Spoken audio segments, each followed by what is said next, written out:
Former Conservative Party chair Baroness Warsi was subjected to Islamophobic abuse after switching sides from Leave to Remain in the EU referendum.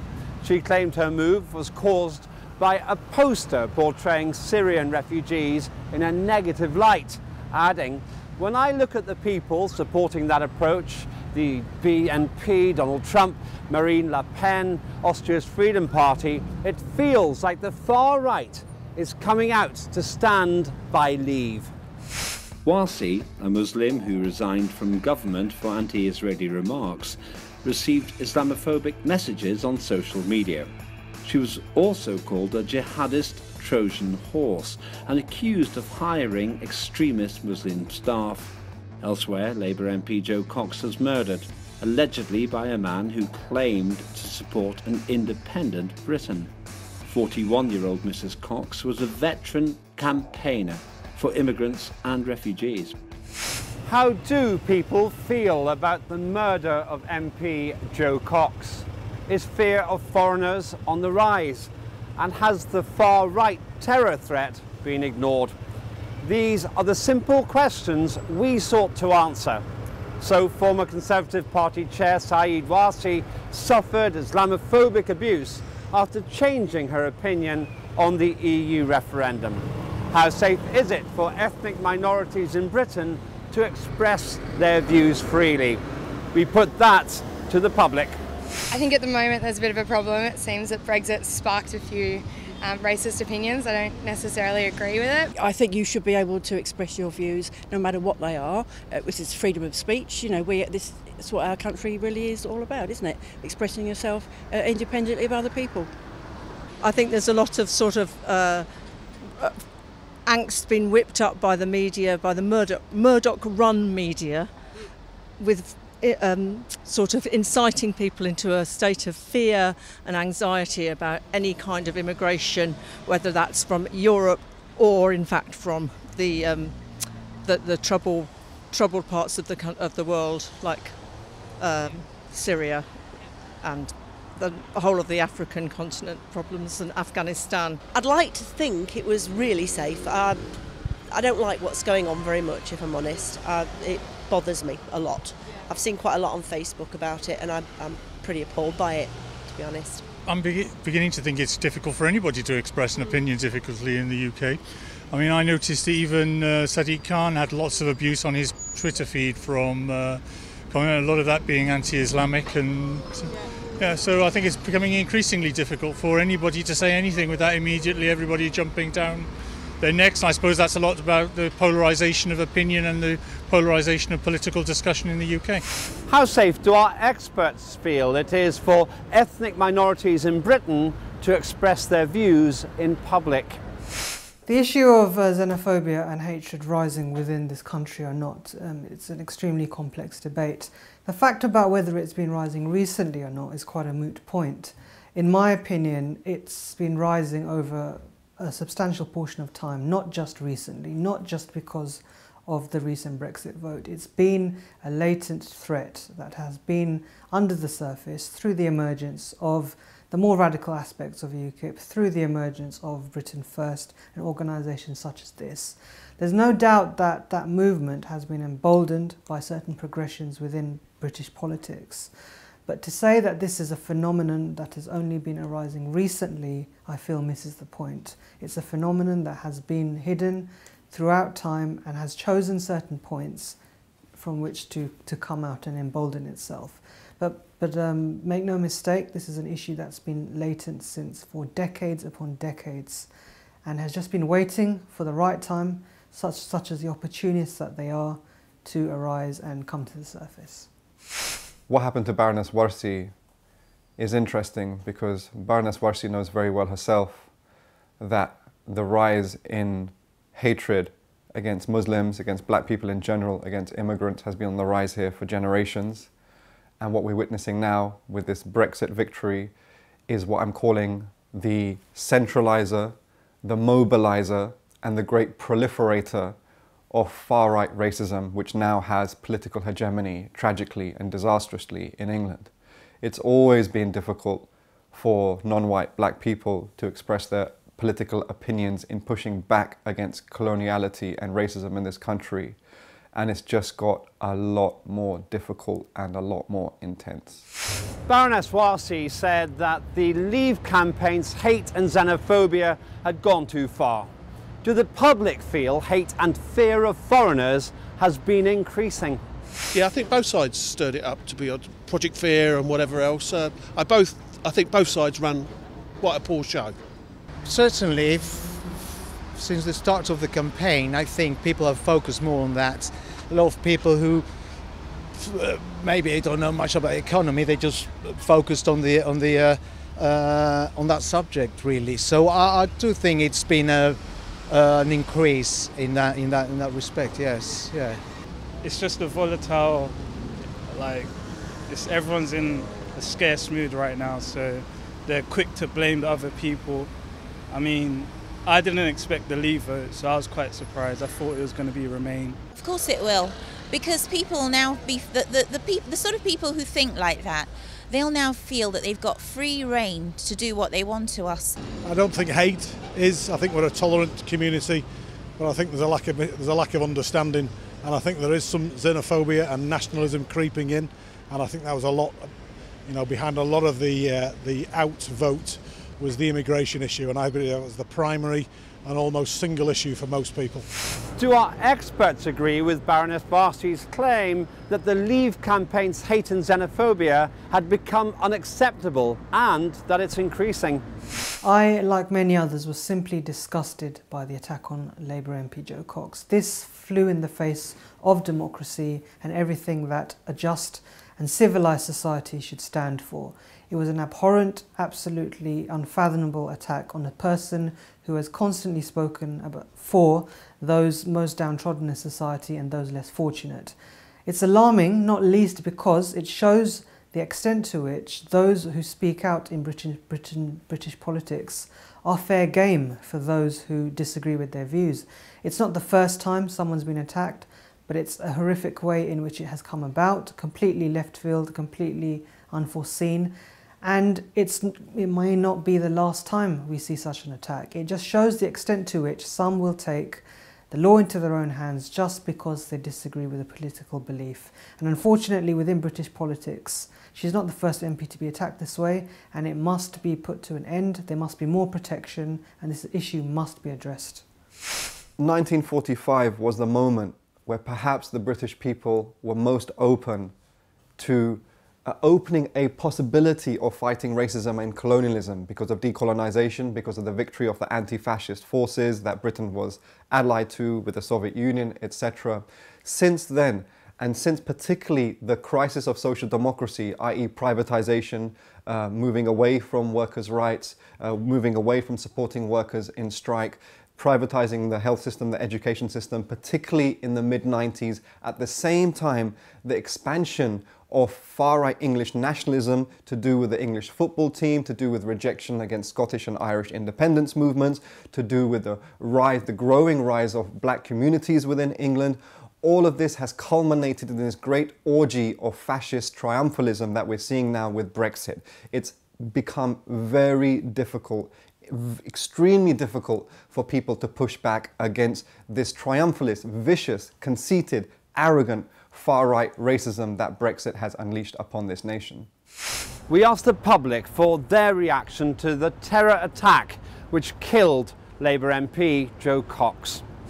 I think it's a tragedy. I think things like that happening just for having, I guess in some areas, an unpopular opinion is just outrageous, really, and it's really horrible. Yeah, I think like most normal people, I was absolutely gutted. I can't believe that we're doing that. Anybody could want to do that kind of thing. I say we're doing it. Who's doing it? I don't know. But disgusting. I think that's definitely taken out of scope, and to come at someone because of a personal opinion or viewpoint I don't agree with. Oh, I thought that was just awful. Really tragic. I thought it was a horrendous, really awful situation, and really, given the sort of things she'd been saying, she clearly didn't deserve any of that, and I think it only goes to show how extreme some people's views have become. What is our experts' reaction to the lethal attack against a sitting Member of Parliament? To a certain extent, it has been ignoring the extent from far-right extremism. The fact of the matter itself has not been ignored, but the fact that there are radicalised elements of the British far-right that are willing to hurt, maim and even kill has certainly been ignored. The assailant, the murderer in this case, the alleged murderer, was receiving training from far-right extremist camps within the country. We can't overlook this fact, rather than simply focusing on those who are brown-skinned or those who might be Muslim and perceiving and trying to assume that they are being radicalised and they are being trained. We have to look closer to home. Terrorism is a factor regardless of skin colour. The British far-right have been arming themselves, they have been educating themselves, and they've been doing it right under our nose. The fact that they're willing to go to these lengths has certainly been ignored. Neo-Nazism isn't simply a phenomenon that's isolated purely to words and rhetoric. They're willing to arm themselves, they're willing to kill. Unfortunately, Jo Cox was the victim and is the way in which we understand this fully in society. But certainly they've been underestimating the most radicalised element of the far right that's willing to back up their words with abhorrent violence. My reaction to the political murder in broad daylight, stabbing and shooting to death a middle-class white woman of 2 children who's a member of Parliament, what this indicated to me that this rise of the far right of racism on a mass level in this country is resulting in this. Black and Asian people have been suffering these attacks for decades, for generations in this country. Now, Jo Cox, I disagree with her totally on her position on Syria, but that's not why she was politically assassinated in such a horrific manner. She was killed because she was seen to be left-wing, to be with those who fight against racism and imperialism. She was killed because she was seen to be pro-immigration and pro-black communities. This is an attack on all people who believe in the unity of people against privatization, racism and colonialism. When her killer shot, stabbed and kicked Jo Cox, he allegedly shouted, "Britain first, keep Britain independent." Has Britain been ignoring the terror threat from far-right extremists? We asked the public. Probably, but I don't think it's a major problem. There's some isolated incidents. I mean, the far right's always been there, and but actually crossing the border, attacking and killing someone, I'm sure it's happened before, but not a political figure of such, importance. Well, I think it's always interesting that when somebody isn't from a Muslim background, they're suddenly said to have mental health problems. When they're from an Islamic background, it's all to do with their religion. In my opinion, it's probably a combination of both the fact that they're totally off their trolley and they've got onto the wrong side of religion as well. And I'm not a particularly religious person either. I don't think they've been ignoring. I don't think they knew that this sort of thing was still there. When I was going through a bit of North London, the sort of Burnt Oak area, I could see a lot of houses had leave, and they were all these run-down estates. That's where the problem was. It's all these people who don't work. Some of them, they don't work, not because there's no jobs. They don't want to work. They're lazy, Everything, all the stuff, the cafes that we have now in London, it's all come from a European kind of lifestyle, and we like it. We like the two. We like that we've got bits of this that are very pure UK sort of culture, the fish and chip shop next to the cafe with the French coffee and the whatever. It mixes together, and then, they just don't understand that. They don't come out there, they're just playing on the Xbox all day or something. I think the person did say that, but people who go and kill people in the streets aren't normally of sound mind. So I wouldn't link in any way any Britain First or exit campaigns with what happened to Jo Cox. No, I have no experience of that. Obviously he's mentally deranged, or there's something seriously wrong with him, and they should throw away the key. That's my feeling. But I don't know what caused his reasons or thoughts, but they weren't good. We invited our experts to consider if Britain has been ignoring the terror threat presented by some on the far right. Well, I've always believed that a little knowledge can be a very dangerous thing, and I think that's being played out in the current discourse of British politics. Overnight experts, armchair warriors, Facebook heroes, people who read a little, think they're experts and then make generalisations. The counterpoint to this is the fact that the media and the media narrative is running with this, and people are jumping on media bandwagons.